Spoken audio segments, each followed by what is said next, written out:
أعوذ بالله من الشيطان الرجيم.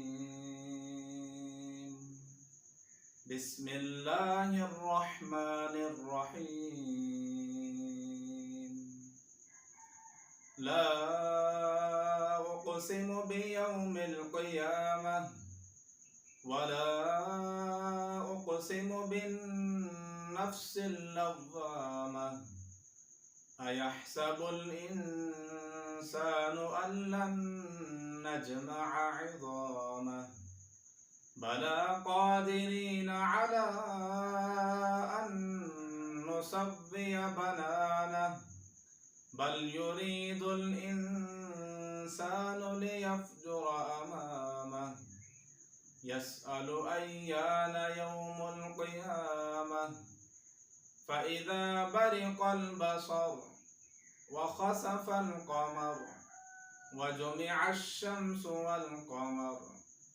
يقول الإنسان يومئذ أين المفر كلا لا وزر إلى ربك يومئذ المستقر ينبأ الإنسان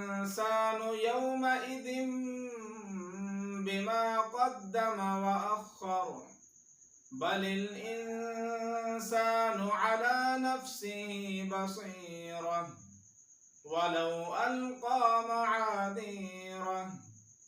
لا تحرك به لسانك لتعجل به إن علينا جمعه وقرآنه فإذا قرأناه فاتبع قرآنه ثم إن علينا بيانه كلا بل تحبون العاجلة وتذرون الآخرة وجوه يومئذ ناظرة إلى ربها ناظرة ووجوه يومئذ باسرة تظن أن يفعل بها فاقرة كلا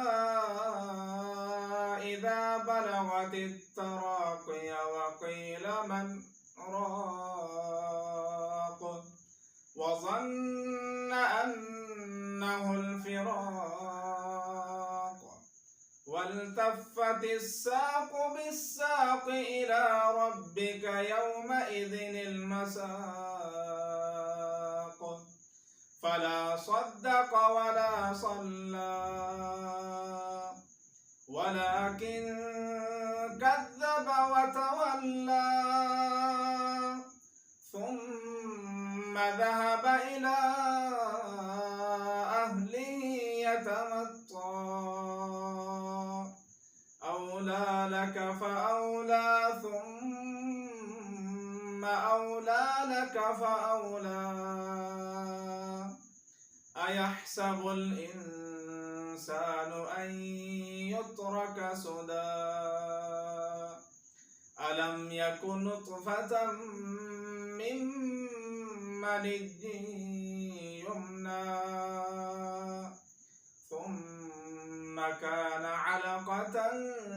فخلق فسوى